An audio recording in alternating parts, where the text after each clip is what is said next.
tó bá lọ níwèrè náà ìwà kí nìyẹn animal. bàbá tó wò sùsù tó gbọ́ ọmọ inú rẹ̀ sùn ìwà kí nìyẹn bọ̀tí níbo ló ti wá. So animal can be referred as body can, flesh can be referred as a animal nature. Have you asked your questions? About to finish? Flesh can be reversed. Ẹ má dàbí ọmọ mi kan tí a gbé àgbẹ̀ kọ̀ báyìí tí mo béèrè padà tí ó ti gbogbo dá sọ kò lè rí kankan sọ bẹ́ẹ̀. I won't take that. This flesh can be reversed. Animal what? Another thing is the nature of sin.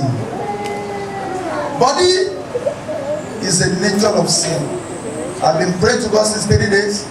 God help me. And I'm not going to me. Fún mi lọ́rọ̀ láti borí ẹran láyé yìí. Because téèyàn bá ti borí ẹran lá, ọ̀run àpáàdì lèrè.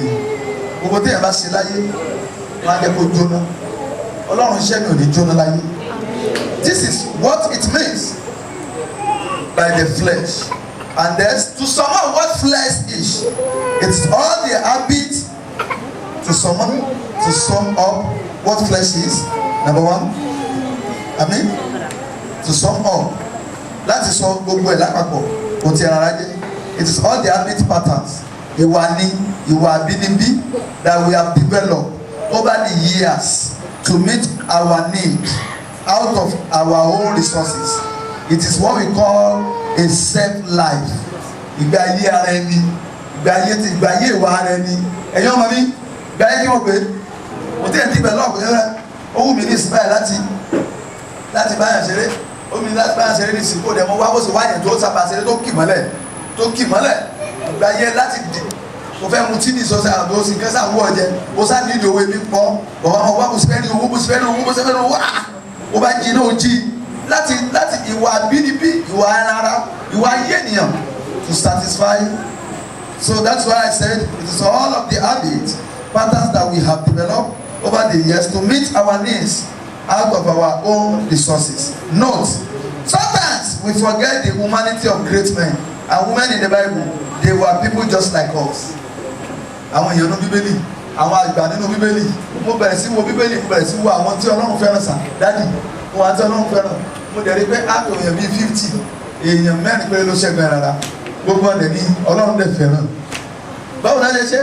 A jẹ́ pé àwọn tó wà ní Bíbélì náà tá à ń ká nípa wọn. Paul àpọ́sẹ̀ tá à ń ká nípa wọn náà. Èèyàn bíi tiwa náà ni. So kí ẹnikẹ́ni kó má ṣe ṣògo nínú ẹ̀ rárá. That's why the Bible says that we have to check ourselves, see ourselves, come out from our body, come out from our senses. What are we doing that is not good? We need to know it. Even though if it's what we are doing that is wrong, we need to tackle it. Go on battle with what? Flesh. Gbọ́dọ̀ jagun. Wọ́n gbẹ́ nìkan pé gbọ́dọ̀ jagun.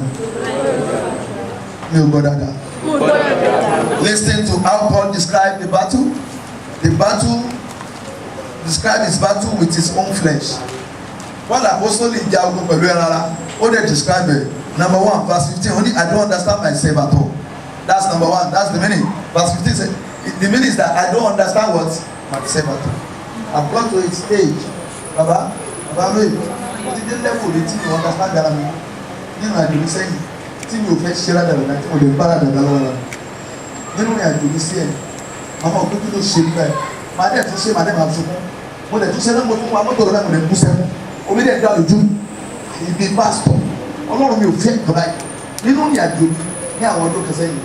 Mi ò fẹ́ because I don't understand my words. Myself. At times, many of us are governing, and something is governing our life now.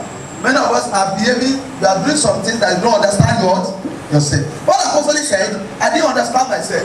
Because what did they level to understand the other? So I take us to Toro.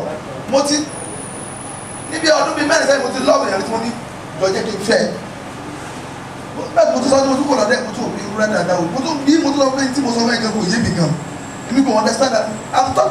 I want us to understand what flesh is.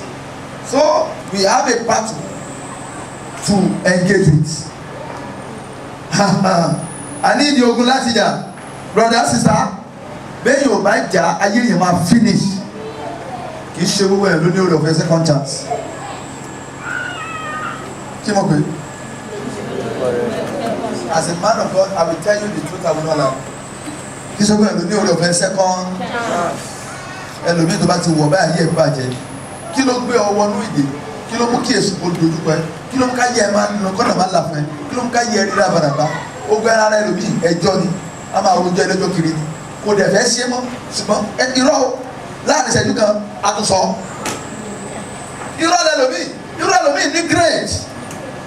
Ó ní grade ẹbí bẹ́ẹ̀. I'm coming over there. Paul Apostle say, I don't understand myself. Number 2, verse 16. I know perfectly well that what I am doing is what? Is wrong. No, but you won't say, oh wrong. Mo be lọ́wọ́ gbẹ nje wa bi pe ẹ̀yin wole ti dey situation. Ẹ̀yin wole ni really can na was okay. I thank God that many of us can stand up. That what we are doing, you know yourself. Oh, the one is on pastor. Ìgbà mi a máa cover fi aṣọ́ta wọ̀ ẹ́ a máa cover ẹ̀ṣẹ̀ ara wa. A máa cover àìlera wa. A máa cover rẹ̀. A ti mọ̀ pé pastor mọ̀. Ṣùgbọ́n nínú ọkàn wa mọ̀ pé tá a ṣòṣe kí ni. Number 3, thank God for Paul Apostle. He doesn't cover himself. Number 3, I can't help myself. Ṣé ẹni tó dé dúró? Mo fẹ́ bàbá ṣe pé èèyàn fi ara ẹ̀ lẹ́ẹ̀kan lérè yìí pé èèyàn jẹ́ kó control ẹ̀kan lérè yìí ẹni yìí kò lè help ara ẹ̀ mọ́. I've got it to that level sir àti tí èmi kò lè help ara mi gbà mí máa lọ sùkú máa lọ dọ̀bálẹ̀ sórí àpáta bàbá mọ́mí máa lọ dọ̀bálẹ̀ olúwàjọ testimony mi ò gbọdọ̀ bàjẹ́ a máa sùkú ọjọ́ mẹ́rin ọjọ́ márùn testimony mi ò gbọdọ̀ bàjẹ́ I don't understand myself any longer. Mo sọ pé èèyàn ọ̀dọ́ mẹ́ta ṣe bẹ̀rẹ̀ ìgbàgbọ́ 40-50 years of age mi báàtì burúkú ni tí n bá jókòó ti obìnrin onídìí kí orí ìtàn obìnrin o gbogbo ara mi ó máa dìde ní ẹ̀rọ yìí á máa dé ní màá ṣe báyìí Jesus ẹ̀mí mímọ́ but ẹ̀mí mọ̀ ràn sir daddy mo lọ sí winners ní ọjọ́ kan mo lọ síbẹ̀ mo ṣe ń wọ bẹ̀ ẹ̀ mọ̀ káwọn sí mo wọ sọ́kásọ làwọn ọmọ tí mo tún jókòó tí wàá wọ sùn àwọn obìnrin yẹn pupa ní wọn wo skẹ́ẹ̀tì tó débi wọ́n lè jókòó wọ́n kàn á fún ìtàkùn báyìí wọ́n kàn jókòó wọ́n kàn owó tán báyìí wọ́n tán báyìí ogún dìde nínú ara mi nínú church wọn tí mo fẹ́ wọ́n àpáàdì gbàgbé yìí Jesus ẹ̀mí mímọ́ ó dé stage kan a lọ wá pàǹtí ọmọ kékeré akíbọ̀dé pé kó lè kó kínní I'm talking I want to tell you what it means by the flesh bí ẹnikẹ́ni bá wà bí tó bá fẹ́ máa bo rẹ̀ ọlọ́run ò lè bò. àti mọ́mí oníṣèjì kan mo lọ ra ta oko rẹ̀ ó lè pa mí ẹ̀rọ ara mọ́ pa mí wàá dì pẹ̀lú ẹ̀ I'm dealing pẹ̀lú àwọn dì pẹ̀lú ẹ̀ physical but mi ò dì pẹ̀lú ẹ̀ spiritual. Are you with me? It's not easy to be a leader. It's not easy to be olórí ọ̀dọ́.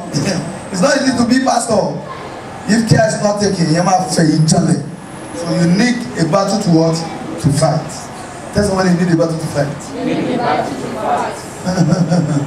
You need it. Mo ti dé level kan nínú ìrìn àjò ayé pé tí n bá rí ẹ̀gbọ́n tó bá ní kò tí mi. Ní tí mo dé lóye tí ara mi bá kú mo pé ẹni yẹn nǹkan kan bẹ lára yìí. Ṣé wà pẹ̀lú mi?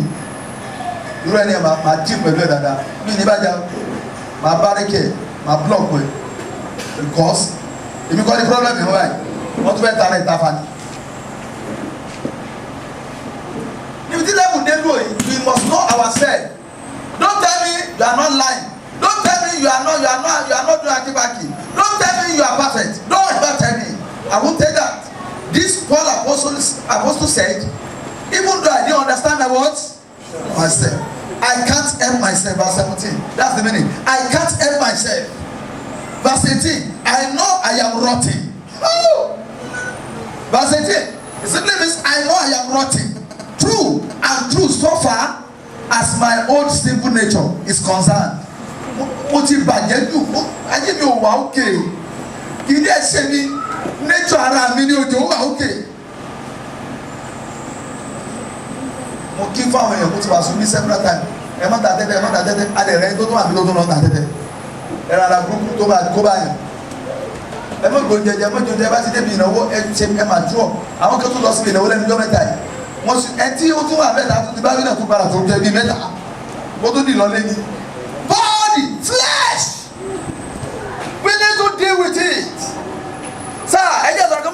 àjẹ́lẹ̀ ẹ fọgbọ́n èmèrè lẹ̀ ẹ fọgbọ́n sọ́lẹ̀ ogun tó yẹ kéèyàn kọ́kọ́ dì pẹ̀lú láyé lógún kí ni flesh tó náà ló máa ṣílẹ̀kùn fún àwọn òkùnkùn láti wọlé. kéèyàn kúrò nínú ilé lọ́dọ̀ mọ̀ bẹ́ẹ̀ ó lè lọ jókòó tó ọkùnrin ká máa fọ́ ọ́nà dára ẹ mọ̀ pé mi burúkú nìyẹn. ẹ pàtàkì Jésù. Verse 18. No matter which say I turn, I can't make myself do right. Ó wù mí láti ṣe right, but kò mi lè ṣe. When I do what is right, I inevitably do what is wrong. What a mystery person I am. Irú èèyàn wo, irú ẹni ìjìnlẹ̀ wo, irú èèyàn rádàrá, irú èèyàn jagunjagun wo ni mí. Ó fẹ́ ṣe tó dáa, Paul àpótí lè sọ bẹ́ẹ̀ o. Ó ní orí ṣe irú èèyàn jagunjagun wo ni mí. I want to stop here because of beginning, but listen to me. The origin of flesh started from the beginning. Never ní kí ni origin of flesh. Gbọ́dọ̀ ti bẹ̀rẹ̀. Bíbélì náà ni Bíbélì pẹ̀lú ń dá àwọn ní Ádámù, ó dá àwọn ní takọ ti abo. Ibi tá a ti wá rí ìwé yẹn nínú Bíbélì, àwa kíyèsí pé gbàtọ́ náà fẹ́ dá Ádámù. Ó dá Ádámù tán, ó wá fẹ́ dá Éfà, wọ́n ló sì ṣí, ó mú egun ya Ádámù, ó fi mọ Éfà, wọ́n ló dẹ̀ tún fi ara Ádámù bò padà. So ẹni tó dá wa náà ló dá wa ní ẹlẹ́ran. Can we blame God? That is Genesis 2:21 to 23. So that is the origin of. So we were born as an Adamic nature. That is Adamic what? Nature. Tell you about carry Adamic nature. Sir, èyàn ti carry rárá. Ẹni tí ó ṣàgbèrè, ó ṣe nǹkan mi tí ó dá. Mo ní ọ̀rọ̀ láti súnmọ́ àwọn àgbààgbà nínú iṣẹ́ Olúwa. Ẹ máa rí ẹlòmíì ìbínú rẹ̀ bí ìbínú Ṣàngó ni. Ìbínú ẹ̀dẹ̀ ló bà nǹkan jẹ́. Ìbínú ẹ̀ ló sọ ọ́ délé rárá. Then the power and the work of flesh. Let me quickly run that one so we stop today. The power and the work of flesh. Number one. Kí ni iṣẹ́ tí ẹ̀ṣẹ̀ ń ṣe nínú ẹran ara ń ṣe nínú ara? Kí ni agbára tí ẹran ara ní? Romans chapter 8 verse 7 to 8. Sàdínú ìpàdé yà máa ní láti máa gbà wọn àdúrà kan. Ẹ̀mí mọ́ wọnú ayé mi. Kí ni agbára tí ẹran ara ní? Flesh and slaves. That's number one. Rome 8 verse 7. Can somebody read it? Rome 8 verse 7 to 8. Rome 8. Rome. Orí ìkẹjọ ẹsẹ̀ keje. Rome 8 For the mind that is Yes. set on flesh is hostile to God. Yeah, I didn't hear your voice. For the mind that is set on flesh is hostile to God. Yes. It does not submit to God's law. Ẹran ara lòdì sí Ọlọ́run. Ó lòdì sí nǹkan tọ́lọ́run. Kò dẹ̀ kí ń tẹríba fún tọ́lọ́run. Listen. Tó bá fẹ́ wà please Ọlọ́run. Tẹ́ran ara bá ti wà ní ayé yẹn kì í jẹ́ kí èèyàn tẹríba fún tọ́lọ́run. Yes. Indeed, it cannot. It can never. And those who are in the flesh cannot please God. Ẹni tó bá wà nínú ẹran ara kò lè please Ọlọ́run. Iṣẹ́ tí ẹran ara ń ṣe là ń sọ yìí. Number one, flesh and slaves. Ẹran máa ń mú yàn sínú ìdè, ó máa ń sọ yàn dẹrú. Bẹ́ẹ̀yàn bẹ́ẹ̀ ara bá ti wà náà yẹn tó bá ní kó ṣe ni, tó bá ní lọ jí ó jí, tó bá ní parọ́ parọ́, tó bá ní máa jójó wèrè, àwọn ilẹ̀ ìbàjẹ́ ẹran ara ò ní kó máa jó ó sì máa jó, tó bá ní kó máa ṣe jákujàku ó máa ṣe jákujàku. Ẹran ara tó bá ní kéèyàn máa ṣe bí èyí ó sì máa ṣe. Ẹran ara tó bá ní kí èèyàn máa ṣàgbèrè, obìnrin náà máa fi rẹ̀ lọ́kùnrin ṣẹlẹ̀ rí mi ọmọ fáìn. Ẹran ara wọ́n ní bẹ́ẹ̀ àkọ́kọ́ náà bá ní flesh ẹni tí ẹran ara kò kọ́ ní ẹjọ́ kó tọ̀ náà kó sẹ́rí èrè nílé sẹ́rí bẹ́ẹ̀ máa ń sáré ṣèdájọ́ èèyàn. Mo lè kànú bíbélì sọ pé kò ní ẹ má ṣe dání lẹ́jọ́. Sẹ́yìn má jà bú èèyàn ẹ bá rẹ̀ nìkan tó sùn ẹ bá rẹ̀ nìkan tó tọrọ tó lọ sọ́sá ìgbèrè wọ́n bú yàn mójútọ́rọ̀ rẹ̀ fálànà gbọ́ àtẹ̀wọ́ Jésù. Flesh dominates. Ó máa ń enslave, ó máa ń dominate èèyàn. Ntí ẹ̀rọ alábá ní pé èèyàn ṣe èèyàn ó ṣe kí ni? Ó máa ń darí ayé ènìyàn. Flesh destroy. Tí ẹ̀rọ alábá ti wà ní ayé èèyàn ó máa ń destroy life èèyàn. Ó máa ń pa ayé ènìyàn. Number 4, flesh bring about falling. Ẹ máa rí ẹni tó ti ga tẹ́lẹ̀, ẹ̀rọ aládé gbé ṣubú, ẹ̀rọ aládé gbé òmìnira ṣubú, ẹ̀rọ aládé gbé òmìnira ṣubú. Bàbá, kí ni ọba Dáfídì wá tó wá lọ mú ẹrú tí ara ẹrú wa jẹ́ tára ẹrú wa fáìn nínú ayé ọba Dáfídì. Ọlọ́run kan bí Dáfídì pé tó bá sì nídìí nǹkan ọba dẹ̀ tó béèrè ìyàwó máa tó fún ẹ rárá.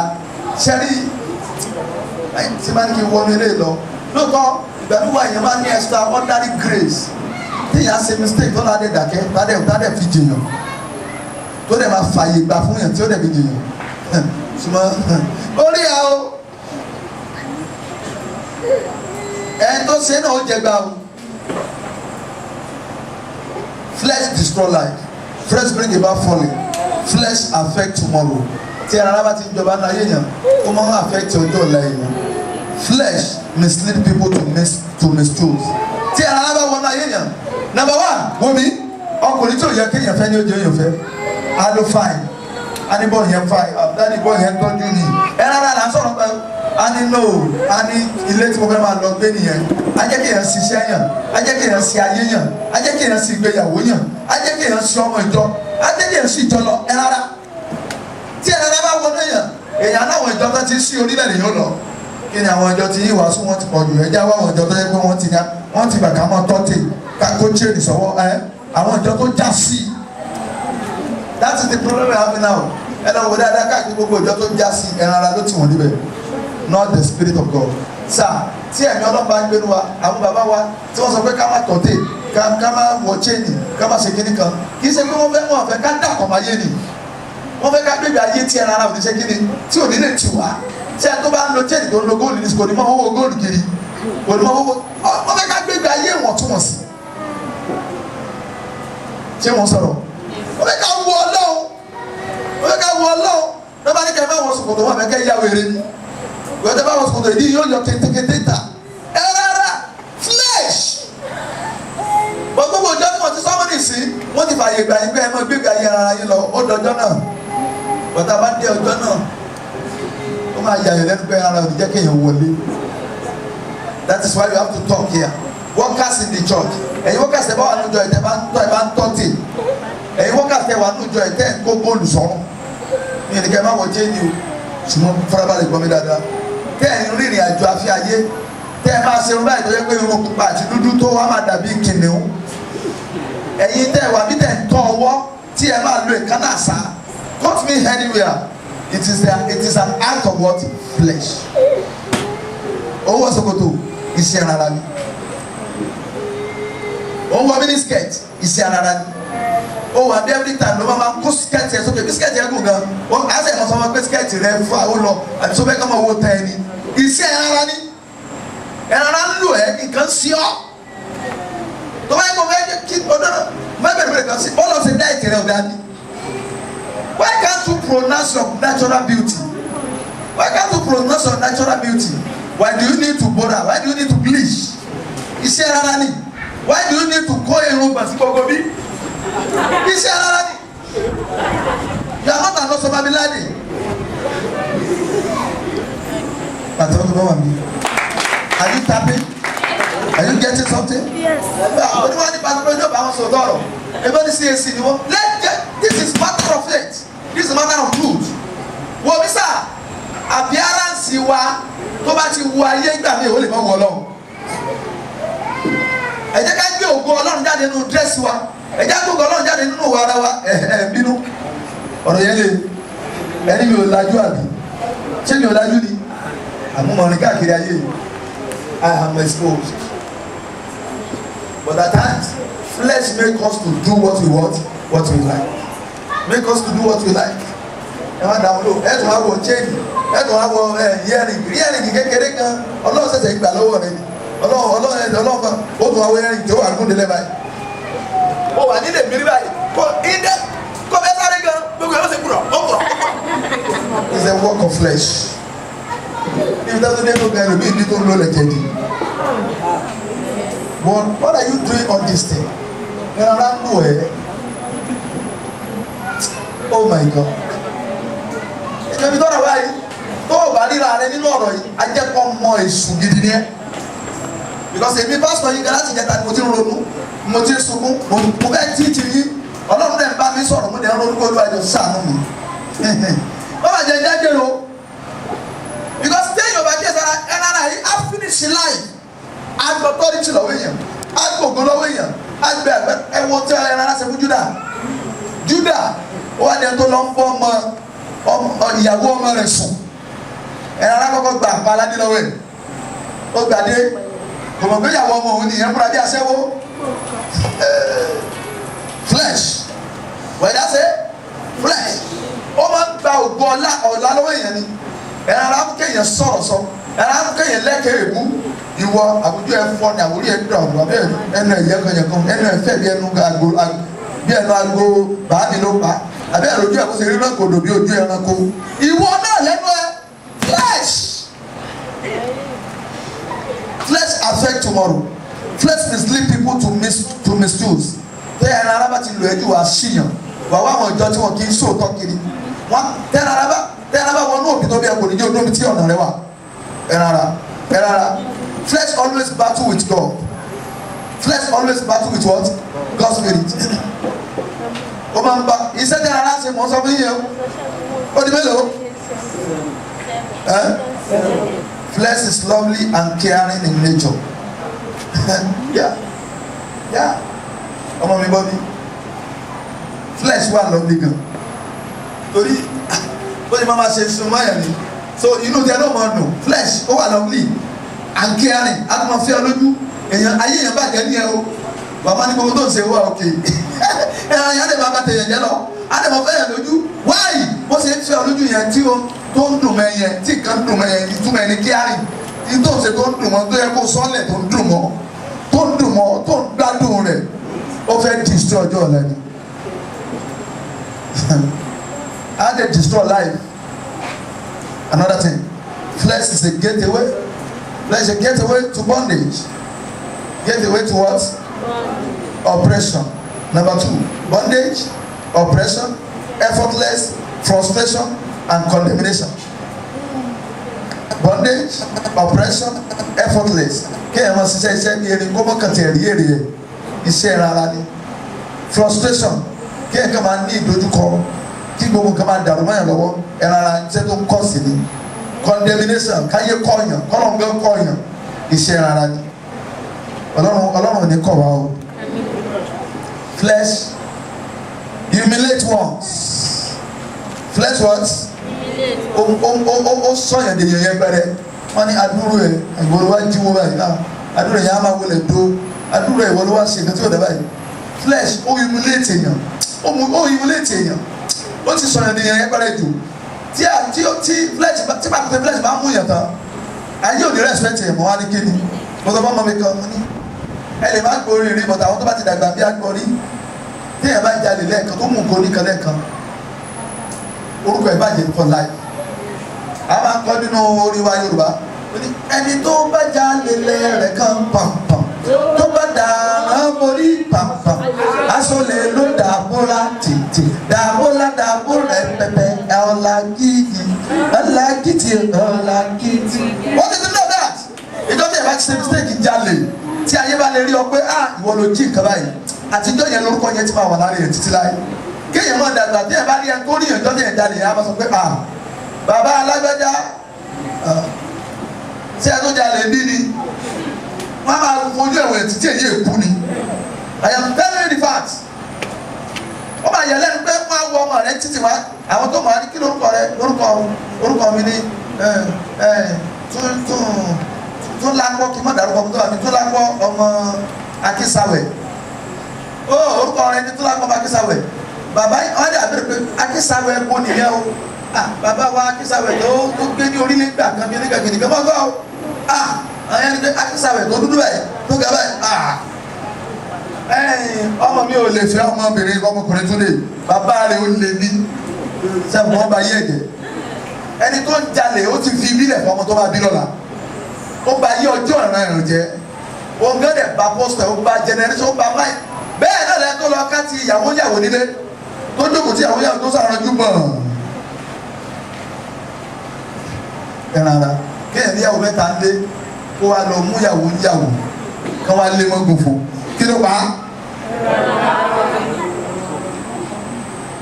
ẹ̀ràn máa jẹ́ kí ẹ mọ̀ pé ara mi ṣe bá kan jẹ́ kí wọ́n ẹni tó mọ̀ bá mi fọ́ ra ẹ̀ràn máa jẹ́ kí ọkùnrin mọ̀ pé ní kí n tẹ ó dẹ̀ dábẹ́ ní pé kẹ́nìkan máa dì mọ́ mi. ẹ rárá tó bá ti ń fi àwọn kan yẹn hàn tó ti ń tì ọ́ tó ti ń bẹ́ẹ̀ sọ̀rọ̀ he wanted to destroy your future. That is why it's a gateway to everlasting damnation. ẹ rárá it's a gateway to what? Everlasting damnation. Flesh is a gateway to everlasting damnation. Adefun ni ègbé ayérayé, ègbé ayérayé. Flesh bring dishonor, disrespect. Ẹ̀rara bring in dishonor. Àìlọ́lá ó bring in disrespect. Wọ́n ní respect èèyàn mọ́. Èèyàn wá dé èèyàn yẹpẹrẹ. Kódà tó bá tó wá padà jí ètò tí ń ṣe dáadáa, wọ́n á ní ta ni. Hallelujah. Mo pàdé arábìnrin kan kan. Wọ́n ní bàbá mi, I'm sorry to use this one. Àbúni bàbá Fáṣàwẹ̀ wo alágbèrè bàbá Fáṣàwẹ̀ òmùgbẹ́ tí mo súnmọ́ ni. Pé kí ni bàbá tó yẹ pé máa ń lé àwọn obìnrin kiri mọ́ sí kiri kan ni òun láyé òun ò lè súnmọ́ wọn. Bàbá dẹ̀ máa ń sọ fúnra ẹ̀ náà kó ń ṣàgbèrè òun bá yàn sọ̀rọ̀ ṣùgbọ́n ewu mi tán ti ń sọ. Ọlọ́run lè ti dáríjì bàbá Ọlọ́run ti dáríjì bàbá ti tẹ̀sán nínú gbàgbọ́ ẹ̀ bàbá ti sọ̀rọ̀ àbúkú lẹ̀ ṣùgbọ́n ọ̀rọ̀ yóò ṣe kéde kò tán. Níbo lórúkọ ẹ ti dé? Níbo ni ìbàjẹ́ rẹ ti dé? Ẹlẹ́ran ara. Bàbá mi ti bá fẹ́ ṣe nǹkan máa ń rò lẹ́ẹ̀mejì. Níbo ní tí mo fẹ́ ṣe yìí níbo ni ó yọrí sí? Kí ni rìsọ́ọ̀tì ẹ̀ gan? Ìjọba ẹnìkan ní wọ́n á gbọ́n lò tẹ̀ kó dẹ̀ lọ́fẹ̀ẹ́ ni ẹ ló lọ. Ọ̀rọ̀ yẹn tí mo tó fi 5 years o. Èrò tí mo rò ní pé tí bákẹ́tì ẹ̀gbẹ́rún tó bá lọ kú mọ́ mi lábẹ́ ńkọ́. That is number 1 thought. Number 2, tá a bá ká wa mọ́ bẹ́ẹ̀ orúkọ olú ẹ̀ bàjẹ́. Number 3, báwo máa ṣe gbé wọlé gan? Ìyẹn ló mú mi come to sense. Tí wọ́n fẹ́ ṣe gbẹ́mọ̀ ìmáà rò pé kíní tó fẹ́ ṣe ẹsẹ̀ yàrá ló ṣe kíní ló ń lọ yìí ọ̀wá wọnú àwẹ̀ àtàdúrà ní ìgbà náà ni mo sọ yìí. Ẹ rárá ó lè destroy èèyàn. Òun tó dẹ̀ máa ń fà á tí arákùnrin máa ń borí ẹ̀ ní pé tí ẹ̀ bá ti silent tó ra gbé pamọ́ tí ò sọ̀rọ̀ lórí ẹ̀. Ní tó bá ṣe ọ́ tó kọ́wọ́ tó ń dọ̀ nínú abẹ́ aṣọ tó bá ṣe ọ́ wèrèwèrè sọ pé dáàdi òun ṣe mí wèrèwèrè ó ṣe bí kí lọ́kùnrin sọ́jáde tábà ti gbàdúrà kíní òní ṣe kíní òní wá mọ́. Mo ti lẹ́yìn ọmọ mi tẹ́tí wọ́n bá mi sọ̀rọ̀ bí náà tẹ́ sọ bá yẹn ń ṣe rí táàdé gbàdúrà tí nǹkan dẹ̀ ń bẹ́ta. Ó tí ẹ̀ bá ti fàgò tó bá ti cover á destroy yẹn. It brings dishonor, it brings disrespect. Flesh bring people down from higher level. Flesh destroy human integrity and glory. Ó máa destroy integrity ọjọ́ ọ̀la. I destroy glory ọ̀la. Any question?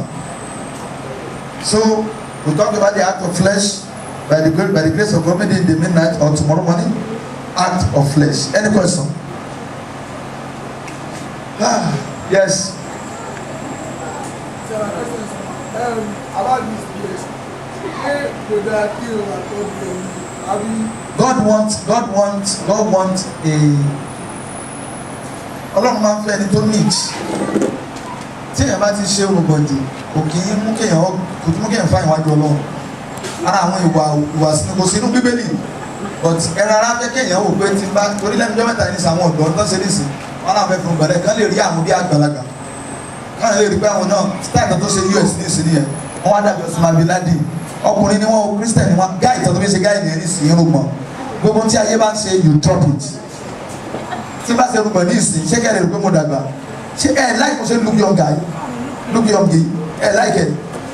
Ẹ̀yin mo ní láì mo ṣe look young guy. Kí wọ́n á kọ́ olùkọ́ sẹ́ wọ́n ẹ̀dẹ́ inú rẹ̀ bí ẹnu fa. Yes?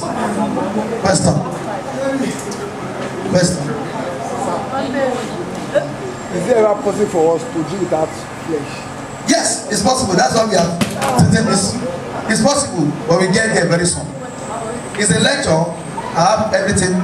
I will teach you to that level because that is why we are here for 2 days, for 24 hours. I mean, it is possible to win this, to battle this flesh and overcome. It is possible. Yes.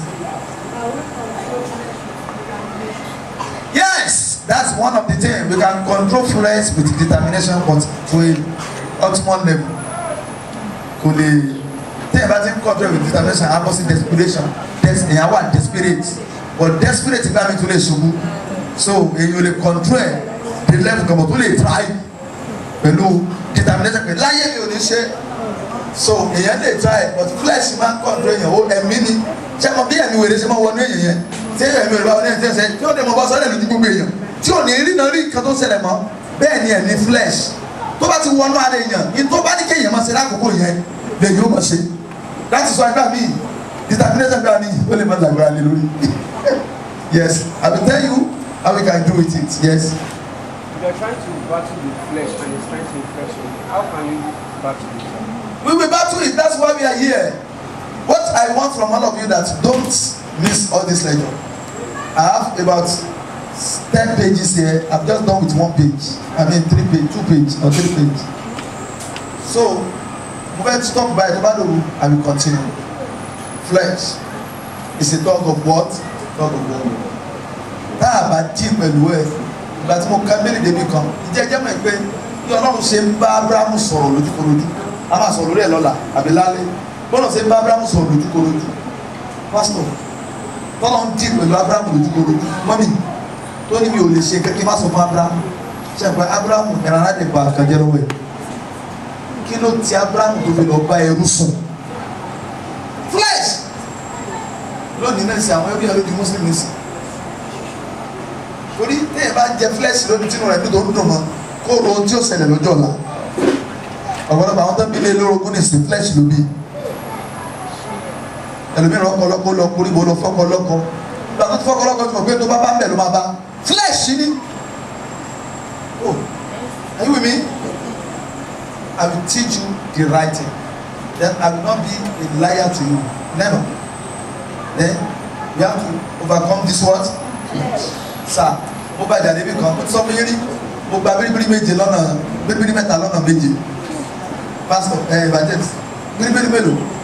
Ìgbàjẹ́ pé èròkèrò máa ń gbọ́ kàn mí gbà náà. Tí bá rú mẹ́rin báyìí, màmá wo orí ọyẹ.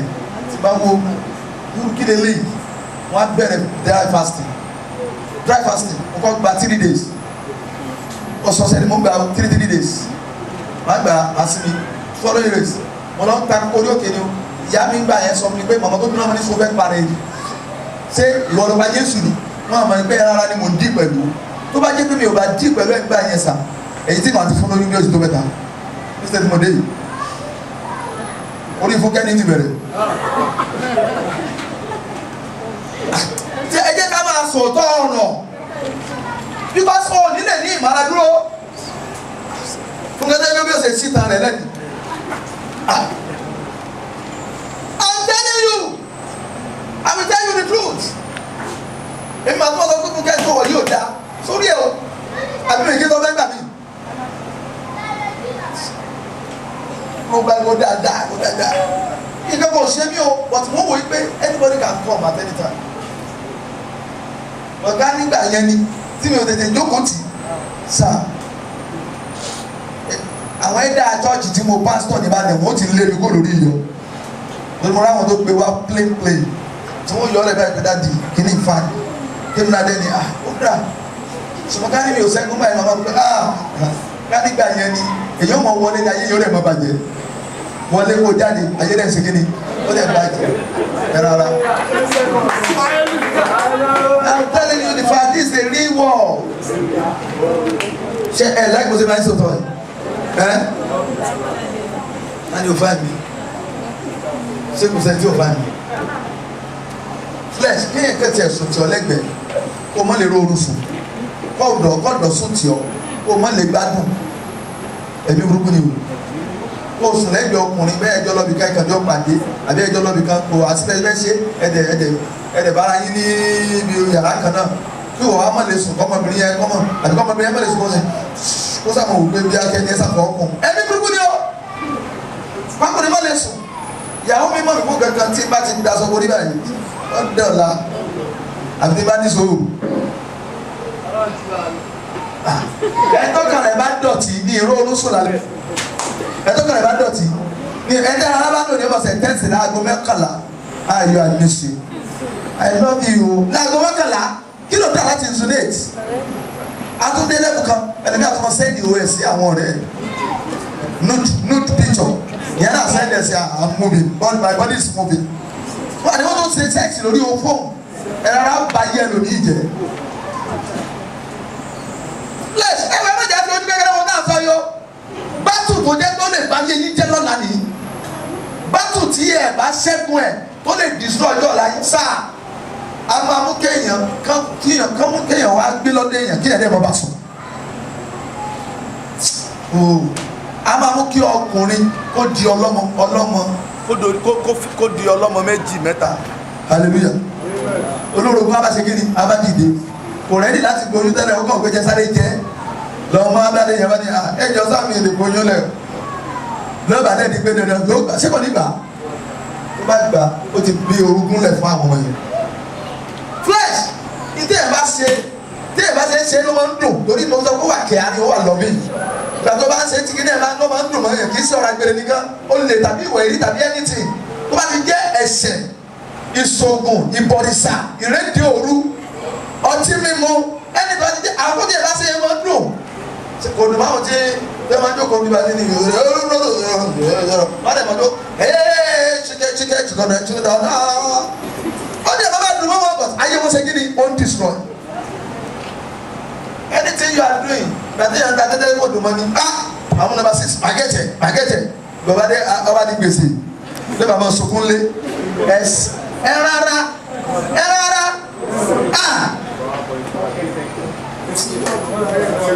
oh my God, flesh destroy human integrity. Any question again? I want to close. This is I want to, we have many things to talk about. Mo fẹ́ gbọ́ màá tú bíbélì fún yín màá tú àṣírí láti Genesis látòrí Ádámù àti Éfà lẹ́yìn láti gbé àwọn èèyàn sọ́lẹ̀ ó dé stage kí inú Ọlọ́run gan bàjẹ́ ó ní inú mi bàjẹ́ pé mo dá yín nìyí inú Ọlọ́run ní bàjẹ́ pé ó rán mi sáyé lórúkọ Jésù màá jẹ́ ògo fún Ọlọ́run. Yes. Sir, how can one erase the stigma of the mistake he has done in time past? Táwọn èèyàn wá fi ń wò. Kò sí ìrẹsì o èyàn ìrẹsì stigma ó jáde rí òní ìrẹsì kò sí ìrẹsì láyé àbí ẹmọ bá lè ìrẹsì ẹ ṣé bọ́ mo sọ ní bàbá mi ní Olúwa yìí tí mo náà sọ ń bì kan yìí tẹ́lẹ̀ ọ̀dẹ̀ pé mo súnmọ́ mo bẹ̀rẹ̀ sọ pé kí ni ṣe ọgbà ẹnu ẹ̀ tí mo jù lọ́tọ̀ sọ pé kí ni àwọn alágbè ó ti tó sì lérí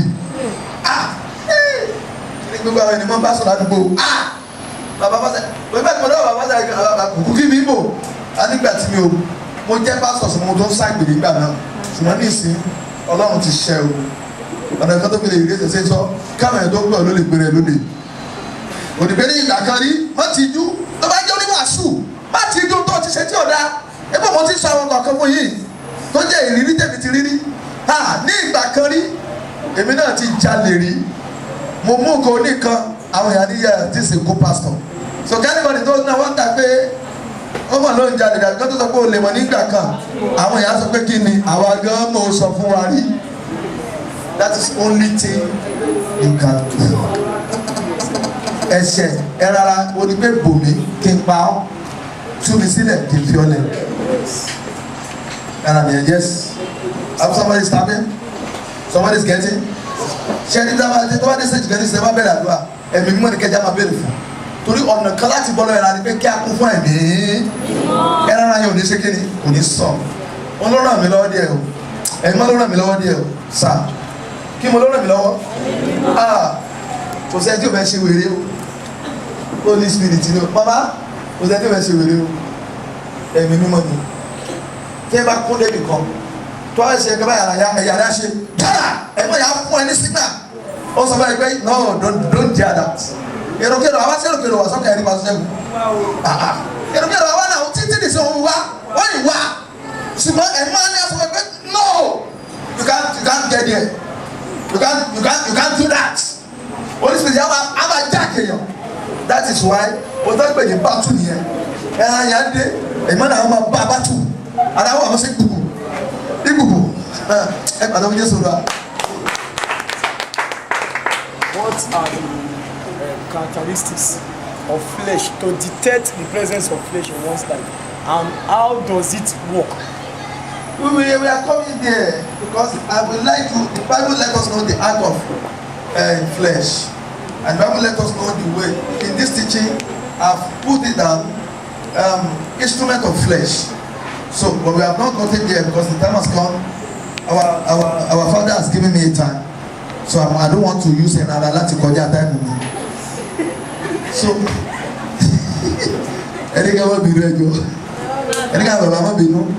Here we have I've put it there the causes of flesh. Bó ṣe máa ń wá ibi tí ẹ̀ṣẹ̀ ti wá èrèsì tó fi wá mo dẹ̀ kọ́ àwọn act of flesh ní so a máa pinpoint ẹ̀ kọ̀ọ̀kan ó kálukú á rí wípé àṣẹrara ni kíní àṣẹrara ni kíní àṣẹrara ni kíní dẹ̀ àṣẹ má ṣe báyìí àṣẹrara ni so mo dẹ̀ kọ́ síbí lẹ́yìn ìgbà tó bá kó mẹ́rin tán àwọn máa bó sórí meaning of Christian stewards beloved and the God's virtue tábà àwọn meaning yẹn tán kí wàá ní important àwa beloved àwọn tá a jẹ́ workers nínú Ọlọ́run kí ni important wa tábà kó mẹ́rin tán àwọn máa bó sórí flesh in the line of our àyànfẹ́ Ọlọ́run gan àwọn tá a tó wà lájẹ́ pastor I will cover anything for you 10 pages of this script ni mo ti jókòó ti láti jẹrin gbogbo yín sùn èmi ò sùn àbí ṣé mo ráyè sùn látàárọ̀ náà mo ti wà nídìí ẹ̀ bó mo ṣe ti bí ọlọ́mọdé mi ò sùn mo kàn wá mo jókòó ti náà mo ń kọ́ mo ń sá ń kọ́ bẹ́ẹ̀ ni mo bá ṣe darí mo sá ń kọ́ kò dẹ̀ sí nǹkan míì for us to be perfect my prayer is that all of us will be perfect. Amen. I didn't hear your amen. Amen. We be perfect in the name of Jesus. Amen. One last question before we close. Last question. Ẹ jẹ́ béèrè ẹ̀rọ ló jẹ́ kẹ́lò mi ń ṣífẹ̀ ṣàdúrà with you àdúrà pàṣẹ.